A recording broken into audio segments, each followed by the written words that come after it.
Hello! First off, I know I said there was going to be a video, and what you're hearing is audio and not seeing video. I'm doing this because it's easier to edit, and also I am sick, so there's going to be a lot of pausing to sneeze and cough, and it will be less jarring if you don't see it. Having said that, let's begin. 10 years ago today, as I record this, I made the first version of the first book of the Book of Deacon available for sale. At the time, it was a typo-riddled mess of poorly formatted storytelling with a homemade cover, but it has come a long way since then, and so have I. I wanted to celebrate the occasion with one of my increasingly rare Q&A pieces. If you'd like a deep dive into my career, I'll put a link into the blog post where I talk about that in the notes, and maybe I'll do a separate video talking about that too. But for now, we're going to dig into the questions that I gathered. Before we start, let me talk a little bit about the spoiler hat. Faithful watchers of my videos will recognize a spoiler hat as the thing that I put on my head when I'm talking about something you wouldn't want to know about if you hadn't already read the books. I'm going to visually represent the spoiler hat when talking about spoilers, so keep your eyes peeled, and if you haven't finished all of my Book of Deacon stuff, maybe avoid the yellow hat portions of this video. Okay, first. Zachary, via email, asks, what books are you planning to release this year? This is a useful question because I would have told you that anyway. It's what we call housekeeping in videos like these. I've declared this to be the year of 6. The Book of Deacon, Free Wrench, and Big Sigma all have 5 books already. I'm hoping to make that 6 in 2020. Those probably won't be the only releases, though. For one, I'm hoping to put together an anthology of the first year of Patreon stories, so that you folks who don't support me on Patreon will be able to read the stuff just a little bit after it came out. There's also the outside chance I'll be doing a full collected edition of some of my series, so that you can have the entirety of a story in a single book. I'm not so sure about that because I'm not sure how many people that will really appeal to, since many people will have become a fan of mine because they read some of my stuff, and if you get a full collected edition, you're just going to be picking up some of my stories over again, and really, what's the point? But we'll see. Maybe if there's people interested, I'll do so. The 3 6s plus the anthology would be 4 releases, which is about as good as I usually do in a year, but I'm hoping to do better this year. One thing that might come out is a children's book that has been in the works for a while. It will be featuring Squee. I think right now we're calling it Squee Takes a Ride, but that might change. That's very nearly finished. It's quite likely it'll be done by the end of the year. Less likely is Min's Family, which is another children's book which has been in the works since 2016. Circumstances in the illustrator's life have made it, go on hiatus a number of times, and I don't know when it will stop being on hiatus. I haven't been able to get any updates recently, but it's paid for, so hopefully we'll see it sooner rather than later. And there are actually some other things I'll be writing this year, but I'm going to want you to just listen to the next questions because you'll get hints about them there. April from Goodreads asks, will there ever be a follow-up to Structophis? Structophis, or Pizza Dragon for people who aren't familiar with it, technically already has a follow-up in the form of a short story called Blajette's Big Day, which released to my patrons a while ago. I really enjoyed Structophis, but it's become something of a legend amongst my author friends as the worst-case scenario in terms of book marketing. It's not in any well-known genre, it has an off-the-wall premise, and the name is hard to remember and spell. So, chances are pretty good I'm not going to do a sequel to that, because I'd have a really hard time getting it to pay for itself, and this is my job. But, that being said, I've made worse decisions in my life than deciding to write a full sequel to a book that was really hard to sell in the first place, so the big maybe on that one. Next, Greg from Facebook. Will you write more in the Shards of Shadow series? More from Blot's perspective or even from her world? Remember a minute ago when I talked about Structophis being hard to sell? In theory, Shards of Shadow should have been the easiest book I've ever written to sell. It's as close as I've ever come to writing a book to market because it's an urban fantasy and those are pretty big pretty much always. But unfortunately, I made a couple of critical mistakes in the launch of the series, which not only caused it to fall flat on its face, it also wrecked my finances in a way that I've yet to recover from. The time I took to put that series launch together meant I had no other major releases for basically an entire year, which meant that my sales went way down in all of those series, and thus all of my income went down. So Shards of Shadow has left a very bad taste in my mouth. That said, I plotted it for 5 books, and if you read the first 3, you'll know that there's a lot more story to tell. So I'm not the kind of person who leaves something unfinished. I'll probably still write them, and I'll probably take another good swing at making these things catch on, but not immediately. We'll do the year of 6 first. They're pretty short, though, so there's not... It's possible that you will see those books by the end of the year or early next year. Next. Jin from Facebook. I'm curious where you got the inspiration for Entwell Numgarastra. That was quite a trek for Miranda and friends to reach. Spoiler hat for this one. A long time ago, I read an anthology of short stories called A Dragon Lover's Treasury of the Fantastic. It was, as the name would suggest, largely filled with stories about dragons. There was a story in it which may have been called The Ever After. I don't have this book anymore, so I can't look up to see exactly. But I believe it was set in ancient Japan or in an ancient Japan-inspired setting, and involved a great warrior going to face a foe inside a cave, only to find the previous great warrior who went to face that foe. And I loved this idea, and I adapted and enhanced it until we got to a place where wizards and warriors from around the world gather and share their thoughts and secrets. I really like that, and clearly other people do too, so good. I added a ton to it. It wasn't an outright theft. The mystic dampening aspect of the cave was all me, the periodic flooding, basically everything except the concept of a cave leading you to another warrior was me, but it came from that. And I'm glad I read it. Next, Dave from Twitter. Where did the Red Shadow get the cloak that made him appear to be just another human? Still spoiler hat.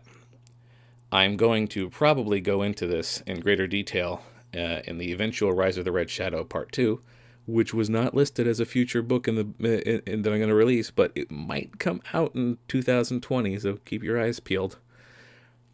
The cloak was given to him by Desmarais after he left Entwell to find Lane. Desmarais does not have any formal mystic training, but he's pretty good with potions and other enchantments that can be produced with runes and alchemy and other procedures of that sort. So given enough time, he can produce something with some impressive effects, including a sword which can render its user super fast, or a cloak that can obscure their true face. So that's where that came from. Next, Ngop from Facebook asks, how were you inspired to create the characters in the Book of Deacon? I love the way they are so complex with their own unique personality. So lots of different answers for lots of different characters. We'll go through a couple. Desmarais Lumenblade is a character named after and loosely based on my friend Carrie. O'Reich was named for my friend Sean. An upcoming character, Buka, was actually named for Sean's dog. The Chosen Five were technically created to be the ancestors of characters in a book that I wrote first but have yet to release. You might hear more about that book in a bit. Miranda is essentially my take on the standard epic fantasy hero, or heroine in this case, I suppose. She checks all the boxes. She's, an orphan, hidden past, special abilities. I like to think that I made her my own, but that was mostly shaped by the circumstances that she encountered. Lane was inspired by my desire to have a character who was immediately untrustworthy upon seeing him, also fearsome upon seeing him, but who we eventually learn is noble, and who we then eventually learn is actually just as monstrous as people think he is, and then we learn that he's still noble anyway. I wanted to go back and forth on a character like that, and I assembled Lane for that purpose. That informed everything about him, from the way he looked, to the way he acted, to the way he comported himself. Ivy was based partially on a doodle and a pad I made when I was 9 years old, and also partially on my desire to have an emotion-powered creature, and partially on my desire to have an innocent character thrust into having power and thrust into being a hero without really knowing the world beyond that. So that's Ivy. Ether was almost a shameless ripoff of the T-1000 from Terminator 2. Luckily, I shrugged off a lot of the more overt influence in that regard. Also, it was a ripoff of when I was a kid, I would play a game with my friends called Element Rangers or Elemental Rangers, which was a ripped off slash mashed up version of Power Rangers plus Captain Planet. So I was a child of the 90s in that regard. Min was inspired by the fact that dragons are cool and I like dragons. Also, I wanted to create a creature who was entirely driven by the desire to please her friends slash caregivers, which it turns out is just a dog, but I never had a dog when I was a kid. Other characters I can remember the inspiration for. Epidime was heavily inspired by the antagonist from the movie Fallen. Ulrich, aside from being named for my friend, is inspired by some minor characters from both the Aladdin and Conan animated series. Almost all the other characters are basically just crafted to be the right shape to fit into a gap in the story as I was writing it. Joseph from Facebook asks, how many more books in the Book of Deacon series do you have plans for? That's a complicated question, actually. The Book of Deacon 6, which is probably going to be called The Coin of Kenvard, is intended to be the last chapter of this era of the Book of Deacon. The Book of Deacon, books 1 through 6, plus the Rise of the Red Shadow series, the Story of Sorrel, the Redemption of Desmarais, and a handful of shorts are collectively referred to in my notes as the Perpetual War. There may be more short works with these characters, but unless I change my mind, this will be the last hurrah of a novel for these chosen in this era. But that doesn't mean that I'm done with the setting. If you've read all my stuff, you've already gotten a sneak peek into some of the next batch of books. Jade, the recently released Halifax, and the short story The Stump and the Spire all take place in what my notes refer to as the Age of Ignorance. There will be at least one full trilogy dealing with that era. Technically, the first chapter of that trilogy is one of a pile of books that I've already written and edited. That one is under the confusing title, The Second Trilogy, Book 1. There's actually a third era also that's in my notes that is referred to by a name that would spoil the events of the second era, so I'll just call it the Third Era. That would have at least one big book. And then there's the Rise of the Red Shadow 2, which is still in the Perpetual War era. Like, I don't write things in order. And let's not forget the Adventures of Russell and Eddie, which could easily continue and technically is a Book of Deacon story. So the short answer is there will be lots of books in the Deacon series. Long answer is I don't know when. I guess that's also short. Sean from Facebook asks, when is Ulrich getting his own story? Sean is the guy Ulrich is named for, so he has a vested interest in the continued popularity of the character. So, Sean, as I probably could have told you at the party that you threw for me a couple days ago, Ulrich will almost certainly get a Patreon novella one of these days. Plus, the next era of books might be referred to as the Book of Ulrich rather than the Book of Deacon, for similar reasons why the Book of Deacon is called what it is. You can figure that out on your own if you've read. Various people have asked which of my stories is my favorite story. And this is a difficult question. The Book of Deacon main series has got a special place in my heart because it's the first thing that I did that got me started. Of the Book of Deacon series, I'd have to say either The Rise of the Red Shadow or The Deligaris Apprentice are my favorite. The Rise of the Red Shadow is probably my most, let's call it, literary book. It's reasonably complete by itself. It's likely the most thorough and subtle piece of character building I've ever done. It's just, I like it. The Deligaris Apprentice was fun because it got to show how all of the characters in the Book of Deacon trilogy grew since their, triumph in the trilogy. But if I dig really deep, and I really think about it, I think Between, which is one of my forgotten books, might be my favorite thing I've ever written, in terms of just the amount of fun I had writing it, the amount of creativity I was able to pour into it, the variety of characters and situations. Between is a lot of fun. It's a little scattershot if you read it now, because it was originally written as a serial, so there's a lot of reintroducing concepts, and it's a little bit wordy in that regard. But good heavens do I enjoy those characters. I still get art of them, even though I haven't written a new Between thing, except for The Rills, which was a novella that was released in Patreon in quite some time. So yeah, that's that. And the last question actually leads me into the sneaky ulterior motive I had for this video to begin with. How do I get one of those cool coins? So right now you're looking at the Kenvard coin, which is the reason I have named the upcoming book The Coin of Kenvard.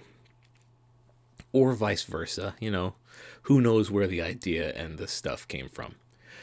I made these with the intent of giving them out at conventions and stuff, and then discovered that I very seldom go to conventions where anyone knows who I am. So I then tried, I did a little trial balloon of selling them directly.